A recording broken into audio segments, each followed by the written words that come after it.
তাহলে সে অ্যাক্সিডেন্ট হবে না, পড়ে যাবে না। অতএব আমরা বলবো যে ইসলামী ছাত্র শিবির তোমাকে ওই নৈতিকতার পাটা জুড়ে দেয়। তোমার অর্থ দরকার, ক্ষমতা দরকার, জ্ঞান দরকার, যাই থাক ওটার সাথে নৈতিকতার পাটা যদি যুক্ত করে দেওয়া হয় তাহলে তুমি আর ছিটকে পড়বে না। ইসলামী ছাত্র শিবির সেই কাজটাই করে। ইসলামী ছাত্র শিবির আরেকটা কাজ করে, সেটা হচ্ছে জাতীয় ঐক্য চায়। এরকম একটা শিক্ষা ব্যবস্থা হবে যেই শিক্ষা ব্যবস্থায় তুমি ক্লাস 10 পর্যন্ত অবশ্যই তুমি যে ধর্মের হও, যে মতেরই হও, কিন্তু জাতীয়তাবোধ, ঐক্যের ক্ষেত্রে, জাতির ক্ষেত্রে, দেশের ক্ষেত্রে সবাই এক। জাতীয় ইস্যুতে আমরা সবাই এক। আর স্ব ধর্মের ভিত্তিতে আমরা যে নৈতিকতা ধারণ করি সেটা তোমাকে দিয়ে দেওয়া হবে। এরপরে তুমি ডাক্তার হও, ইঞ্জিনিয়ার হও, যাই হও না কেন, ব্যবসায়ী হও, কিন্তু তোমাকে এই পর্যন্ত শিক্ষা তোমাকে নিতে হবে। সবশেষে আমি যে কথাটা বলতে চাই, আপনার হয়ে গেছে, সেটা হচ্ছে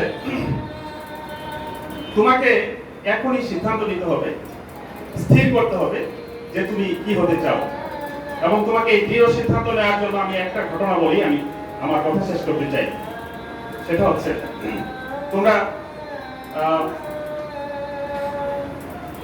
স্টিফেন হকিং এর নাম শুনে থাকবে, তাই না? পড়ো নাই? স্টিফেন হকিং পড়েছো তো? কি বলো না কেন? একজন হাত তোলো। স্টিফেন হকিং তো পড়েছো অবশ্যই। স্টিফেন হকিং এর একটা ঘটনা বলি, আমি আমার কথা শেষ করব। যারা মানে আমরা জীবনকে নিয়ে সিদ্ধান্ত নিতে পারি, সিদ্ধান্ত নিতে চাই, তাদেরকে এই শিক্ষাটা অবশ্যই বড় ধরনের একটা শিক্ষা বলে আমি মনে করি। আজকে এই Stephen Hawking a brief history of time উনি লিখে আলোড়ন সৃষ্টি করেছিলেন। উনি ইন্ডিয়ায় এসেছিলেন। ইন্ডিয়ায় সাংবাদিক সম্মেলনে ওনাকে প্রশ্ন করা হয়েছিল যে আচ্ছা, আজকের এই স্টিফেন হকিং আপনি কিভাবে হলেন? তো স্টিফেন হকিং তোমরা জানো, বিশেষ হুইল চেয়ারে উনি চলাফেরা করে, ওনার চলৎ শক্তি নেই, কথা বলতে পারেন না, বিশেষায়িত কম্পিউটারের সাহায্যে উনি ওনার গবেষণা করেন। উনি উত্তর দিয়েছিলেন ওই কম্পিউটারের স্ক্রিনের মাধ্যমে যে আজকের এই স্টিফেন হকিং হওয়ার পেছনের গল্প হচ্ছে এটা যে আমি যখন আমার বয়স 16 বছর তখন আমার অসুখ হয়েছিল, পার্কিনসন্স। এই অসুখ হওয়ার কারণে আমি ডাক্তারের কাছে গেলাম। ডাক্তার আমাকে বলল, আমার মাকে বলল যে আপনার ছেলে আর 2 বছর বাঁচবে।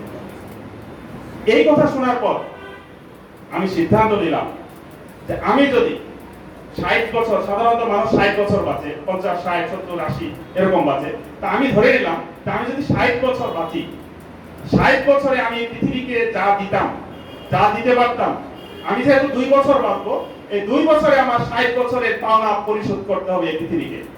এই সিদ্ধান্ত নেওয়ার কারণেই আমি আজকে স্টিফেন হকিং।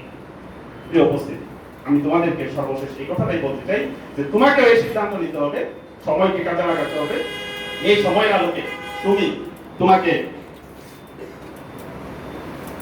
তোমাকে অবশ্যই প্রস্তুত করতে হবে যে তুমি এই দেশকে কি দিতে চাও, তুমি এই দেশের জন্য কি হতে চাও, এটা তোমাকে অবশ্যই সিদ্ধান্ত নিতে হবে। আমরা মনে করি যে তোমাদের মধ্যে লুকিয়ে আছে নজরুল, তিতুমির, তোমাদের মধ্যেই লুকিয়ে আছে ওমর, ইবনে তাইমিয়া, এরকম অসংখ্য যাদেরকে আমরা মডেল হিসেবে ধরতে পারি। তা আমাদের মডেল কি? শিক্ষা ব্যবস্থার দিক থেকে যদি আমরা চিন্তা করি, আমাদের মডেল রাসূলুল্লাহ সাল্লাল্লাহু আলাইহি ওয়াসাল্লাম, একমাত্র রাসূলুল্লাহ সাল্লাল্লাহু আলাইহি ওয়াসাল্লাম। এরপরে আমরা যাদেরকে সামনে নিয়ে আসি, রাসূলকে যারা অনুসরণ করে, ইবনে সিনা, মুসলিম বিজ্ঞানী, তাকে আমরা সামনে আনতে পারি। কিন্তু আমরা সামনে তাদেরকে নিয়ে আসি না। আমরা তাদেরকে নিয়ে আসি, আমরা স্টার মনে করি, এমন ব্যক্তিদেরকে স্টার মনে করি, ক্রীড়াঙ্গনে বলি, অভিনয়ের জগতে বলি, তারপরে শিল্পী যারা গান গায় তাদের ক্ষেত্রে বলি। এখন মানুষ অনুসরণ করে কিভাবে? দেখো এখন ইয়াং জেনারেশনের মধ্যে একটা কি বলে, এই যে এরকম আমার মতো দাঁড়িয়ে রাখার প্রবণতা আছে না? দেখবা ইউনিভার্সিটি লেভেলে অনেকেরই এরকম দাঁড়িয়ে আছে। এই দাড়িটা কি আসলে মানে ম্যাক্সিমাম কি আল্লাহ রাসূলের সুন্নাত হিসেবে মানে? না। তারা দেখেছে বিভিন্ন এই অভিনেতা, শিল্পী, গায়ক, খেলোয়াড় তারা রাখে, এজন্য রাখে একটা ফ্যাশন। কিন্তু এই শিল্পীরাই যখন কি করে, ওই ছেঁড়া একটা প্যান্ট পরে,